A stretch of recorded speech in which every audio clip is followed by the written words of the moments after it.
Chapter 1. What was left in their hands. The steel plant had been closed so long the weeds didn't even bother trying to grow straight anymore.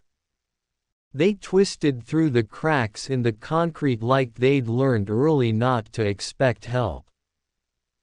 Caleb stood across the street from it, hands buried in his coat pockets, breath fogging the air.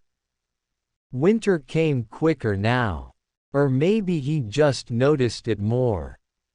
The city moved around him, but not for him. Buses hissed at corners. A train groaned somewhere overhead.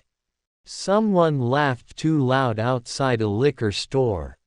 Life continued, indifferent and efficient. Caleb had learned that rhythm once. How to move when told. How to wait when waiting was required. How to stay alert even when nothing seemed to be happening. Now that no one was giving orders, the stillness felt heavier than the noise ever did. "Man, you gonna freeze out here." Marcus's voice pulled him back. Marcus always sounded tired, even when he wasn't complaining. Especially then. Caleb turned. Marcus stood a few feet away, collar pulled up, phone already pressed between shoulder and ear as he argued quietly with someone about a bill that could not be late again. "I'm good," Caleb said. Marcus snorted. "Nobody's good. We just make it look decent." Leon arrived next, smooth as always, hands bare, no gloves. He never dressed for the weather, only for the moment.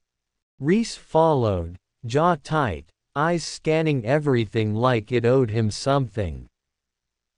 4 men. 4 ways of carrying the same weight. They gathered without ceremony. No greetings beyond nods. No need to explain why they were there. The city had taught them that much too. "You hear about the clinic?" Reese said, breaking the silence. "They cutting hours. Again." Marcus exhaled sharply. "Figures. Help always run out right when you need it." Leon smiled faintly, the kind of smile that meant he was already thinking 3 steps ahead. Help was never designed to last. Just long enough to keep folks quiet. Caleb said nothing. His mind drifted, uninvited, to nights when sleep refused to come. To faces he could not forget. To prayers he whispered without knowing if anyone still listened. They talked money next. They always did. Not greed. Necessity. Rent. Medications. Back child support. A broken transmission. Numbers piled up faster than solutions. "There's ways," Leon said finally. "Not loud ways. Smart ways." Marcus hesitated. "You mean clean?" Leon tilted his head. "I mean survivable." Reese laughed without humor. "Clean don't feed nobody." Caleb felt the shift before anyone named it. The way justification slipped in quietly, dressed like reason. He had seen it before. Different setting. Same result. "Everything costs something," Leon continued. "Question is who pays." The words settled heavy between them. Caleb looked at the plant again. Thought about his father. Thought about promises made to men who worked until their bodies failed and were thanked with silence. A verse surfaced uninvited, something his mother used to say when money ran thin and faith was all she had left. "What shall it profit a man, if he gain the whole world, and lose his own soul?" He swallowed. "I don't think I can do this," he said quietly. 3 heads turned. Reese scoffed. Marcus frowned.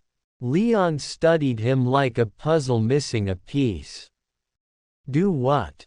Marcus asked. Caleb searched for the words.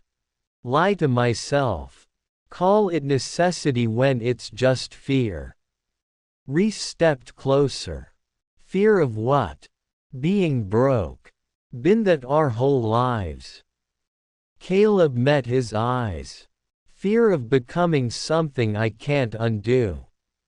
Silence again. Thicker this time. Leon broke it with a shrug. Suit yourself. Everybody choose what they can live with. Caleb nodded. That was it. That was the truth of it. As they walked away, each in a different direction, the wind cut harder. But for the first time in a long while, Caleb felt something loosen in his chest. He didn't know how he'd make it. He just knew what he wouldn't carry anymore. And that, somehow, felt like the beginning.